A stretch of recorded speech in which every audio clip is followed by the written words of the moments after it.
Hi there! Alright, so today we're going to be talking about the last type of thinking map.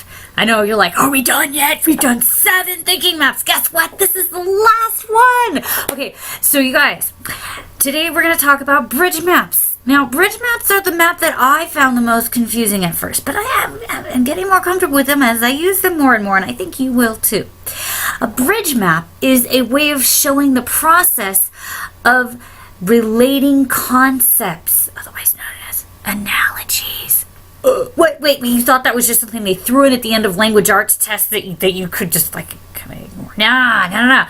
It's a good way for us to compare ideas and show how things are related. Okay, so as you can see, I have a PowerPoint presentation to go along with it, so let's get this show on the road. All right, bridge maps show analogies.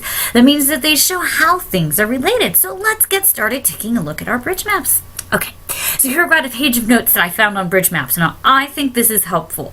It talks about the thinking process. The thinking process involved in bridge maps is seeing analogies. So it gives you a tool for applying those analogies that you may see, but maybe aren't putting into words necessarily. So, on the left line to the far left, over here,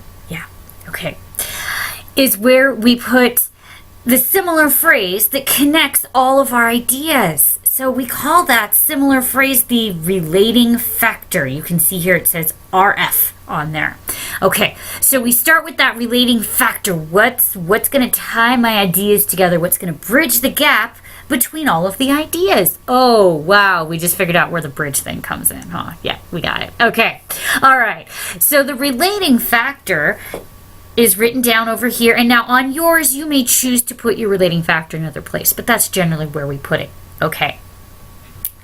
On the top and bottom of the left side, right over here, we put the first pair of things that have the relationship, of things that we are showing have this relationship, and then we put the second pair in the middle, and the third pair at the end if we have a third pair. Sometimes you'll only have 2 pairs, sometimes you'll have 3 pairs, sometimes maybe you'll have 4 or even 5 sets. That's okay. All right. Now the line of the bridge represents the relating factor that is the bridge over from one side of the analogy to the other. It's connecting them. Yeah, okay, now we're starting to see how this bridge works, right? The bridge is connecting one idea with the other and showing that they have the same relationship. It's okay if this is sounding a little bit confusing, guys. We're going to clarify with some examples in just a moment, but I want to quickly just show you some of the keywords that will tell us, oh, I could use a bridge map for that, because we're going to be looking for excuses to make bridge maps so we can get more and more comfortable with them. All right, so down here where you see I have a box that says keywords. So these are words that help us identify that we could use a bridge map. All right, so if we're identifying the common relationship, that could be a bridge map. If we're guessing the rule, that could be a bridge map. Oh wait, we guess rules in what subject?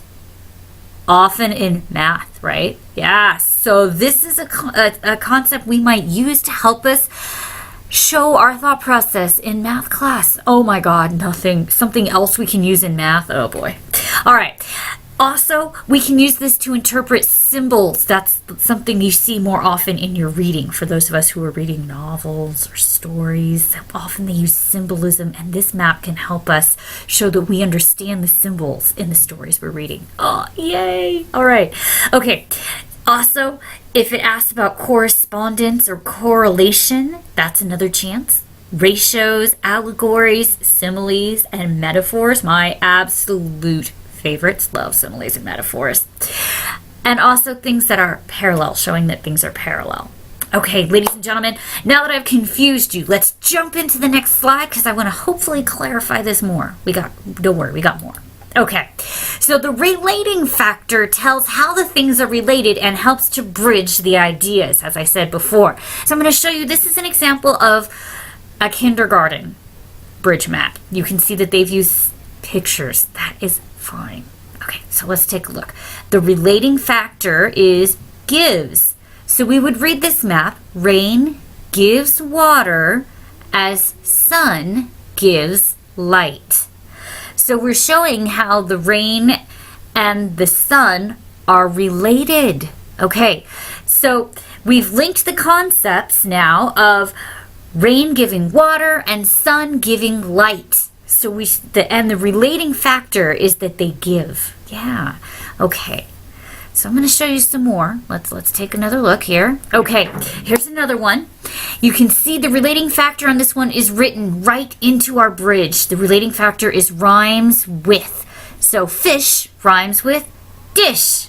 Look rhymes with book. Hopefully this is starting to make a little bit more sense. You can see we've got two pairs of things and we're showing how they're related. We're bridging this gap here to show what is our thought process. Well, we are seeing a relationship between these two sets, fish and dish, book and book.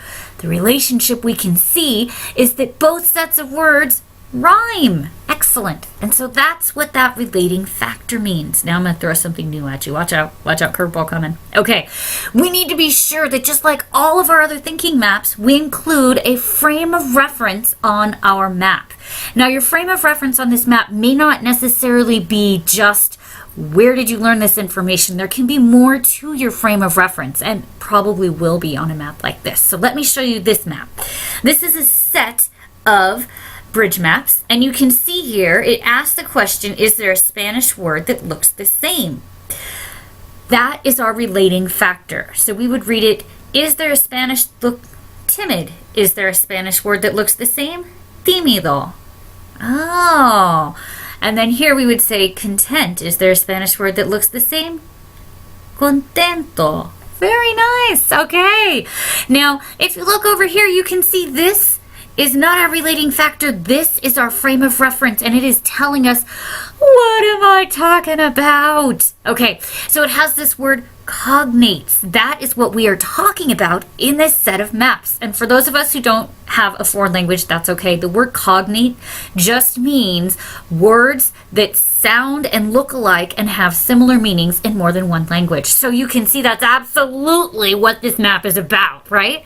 All right, so in addition to a relating factor, which is this question here, we need to have some frame of reference in our maps. So let's take another look. Okay, here we go. We've got some more examples. Now, for this one, you can see that we are looking at the word of the week. Okay, so our frame of reference is telling us this is my word of the week. Awesome. My relating factors up here at the top, it says means the same as. So let me show you how we would read this map. Fluctuate means the same as change.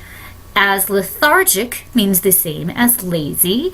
As neglect means the same as ignore. And look, we got some more. These are wonderful words.